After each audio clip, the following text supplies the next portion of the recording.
Has a game ever made you cringe or feel a weird sickening feeling from your gut just from the sight of the pure visceral horror or gore inflicted to another person? Let's take a moment to peel back that layer of flesh and join me while we discuss the use of body horror in gaming and how it affects us in more ways than we may just think.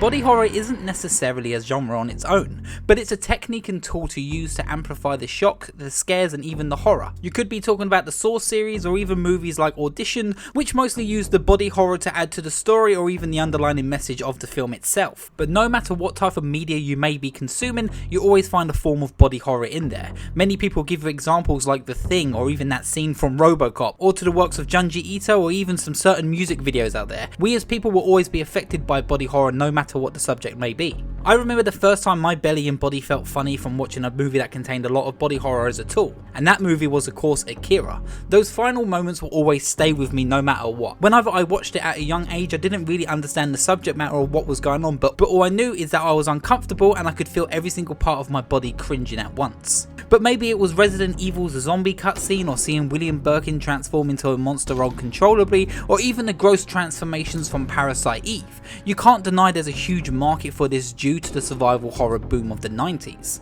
And that's what gave me this idea as a video as a whole. It's so commonly linked with horror as a genre that people don't really think about how it can be used as an effect in a non-horror related game. But before we get there, of course we must start with the extremes, and therefore we must start with the horror.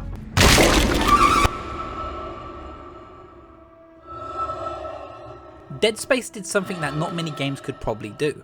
Create a world so disturbing and disgusting to engage with from start to finish, but at the same time being one of the most iconic and influential games of the 7th generation. It also very much wore its inspirations on its shoulder, from the likes of Resident Evil to Alien, and of course most importantly, the aforementioned The Thing. They made sure you could see every single painstaking and disgusting detail of the necromorphs, from their uncanny style of movements and screams that still sound very human. But if there was one that's possibly the most disturbing out of all to players, it has to be the Guardian, using their screams of pain for mercy to lure their victims over to their death. This is actually a theme that body horror continues to bring to the table. It's like seeing Tetsuo screaming for it all to stop, or knowing you're about to turn into a walking corpse, or even turn into an alien flood-filled creature. Of course, this is a theme that body horror continues to bring up because it's something we relate to as human beings. Being alive and also having to go through the worst nightmare possible is probably something worse than death. These are all very extreme examples of course, but of course they're adding to that fear of the unknown. It's like the head crab from Half-Life, which isn't necessarily a horror game in itself, though uses strong horror themes every now and then. Finding out that the head crabs keep people alive underneath them while they're screaming for their lives to be taken away. But of course we can't understand them because it's all in reverse.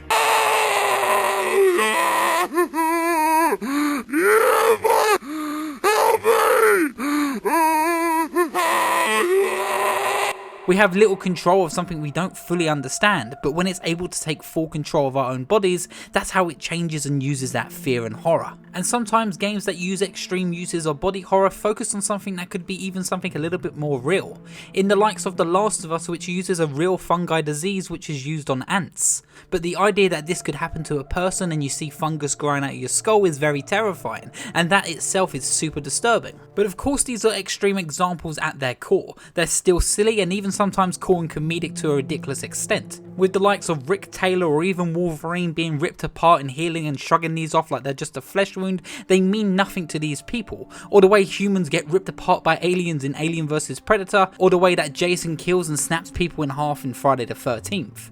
It's all used as a tool to show how empowering and how strong these characters are, to show that they can go through their own personal hell and they don't have any other choice, but it's also required to move on. But it's when developers decide to tone it down and make it possibly a little bit closer to home is when body horror can take its full effect. What the fuck? When many people first saw this scene from Resident Evil 2, it makes you realise how fragile we are against these monsters that lurk inside these halls. But also the graphic possibility of how much detail we can really get into to the reveal to the player. The way that the skin hangs off the face and the tendons try and hold it all together still, it instantly makes you think about every muscle in your jaw and even clench. And even in this regard, it still remains as a bit of an extreme for gore. When talking about the use of body horror, not many people would think of bringing up Tomb Raider, and though if you go back to its first entry on the PlayStation 1, there seems to be a theme that remains there to this date. Tomb Raider 2013 uses body horror and brutality to tell its story. It's used to show the hardships in which Lara must overcome, and the scenes where she falls onto the spike on the ground is enough to make anyone grit their teeth and feel it in their gut. And throughout the first hours of this game's runtime, the developer makes sure they always remind Lara of this pain that was inflicted to her.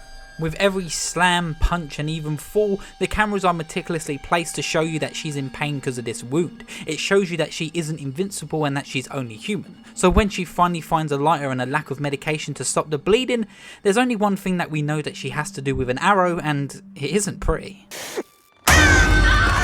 This game is actually a masterclass in my opinion of the use of body horror, to only use it as a tool and not as an extreme effect. It chooses to focus on what humans can endure from the pain and also what people will do in desperate situations. There is nothing more scarier than that in my opinion. The scene when she gets her first kill on a person is probably one of the most powerful in the game. After she tries to defend him off with her life and fires a pistol through his head, he's left there on the ground with half of his face hanging off, still alive, twitching and even crying for help for his pain to pass. This scene is then followed by one of my favourite lines within the game.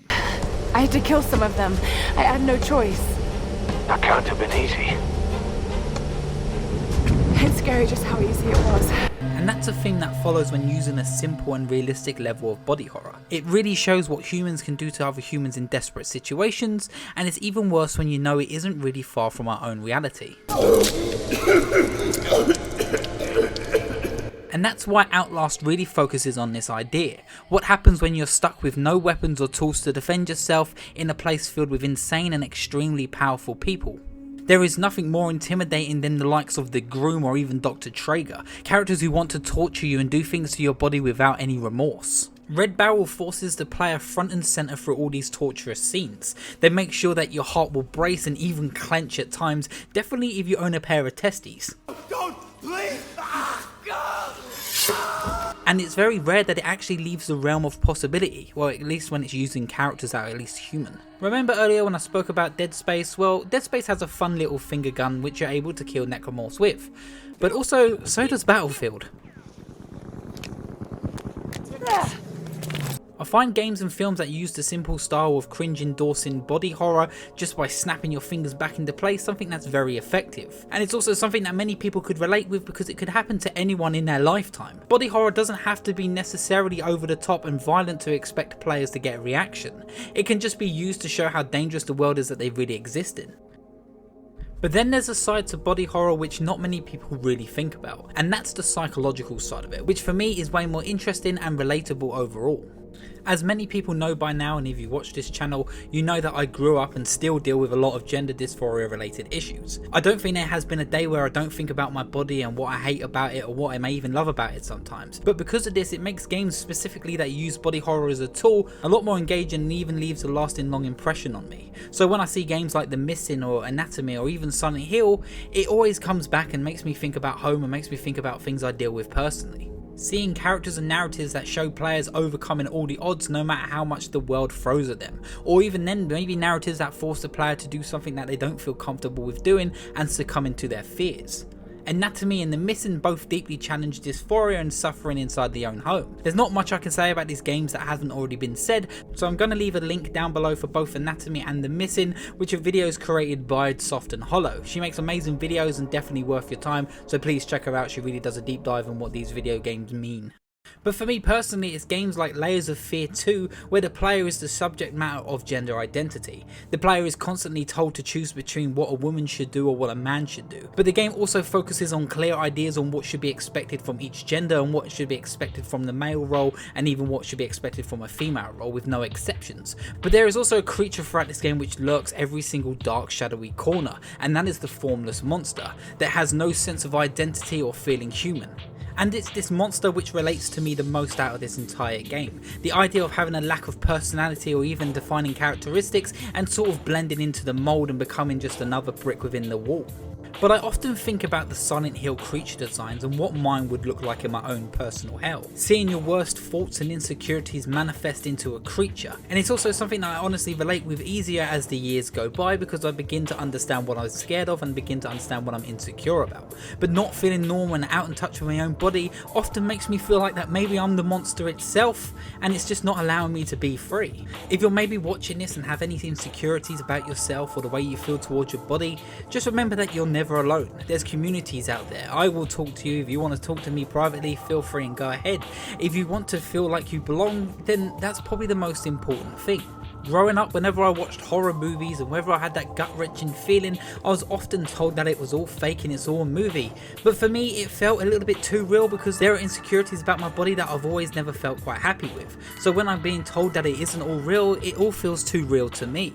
We didn't have YouTube and we didn't have everyday people creating content that we can watch on the daily, so I wasn't able to look up to anybody to tell me that it's all going to be better, and I hope I can provide that for some people. I want to tell you that life will get better, and yes, it can be scary, and unfortunately there's sometimes situations where you just have to wing it out until you're able to be yourself. But as soon as you have your own independency, or as soon as you're able to, I can promise you that it's only going to get better from there. You can learn things about your body and you can finally become the person you want to be. All these insecurities will slowly go away and eventually life will become good. You will meet friends and communities that will love you and accept you for whoever you are. And as a world as a whole, though it seems scary, we are making progress and we are moving forward together. So maybe next time you see a piece of body horror which disturbs you, take a moment to think about why it does disturb you and exactly how it makes you feel. And maybe you can learn something about yourself and use that as a tool to get stronger.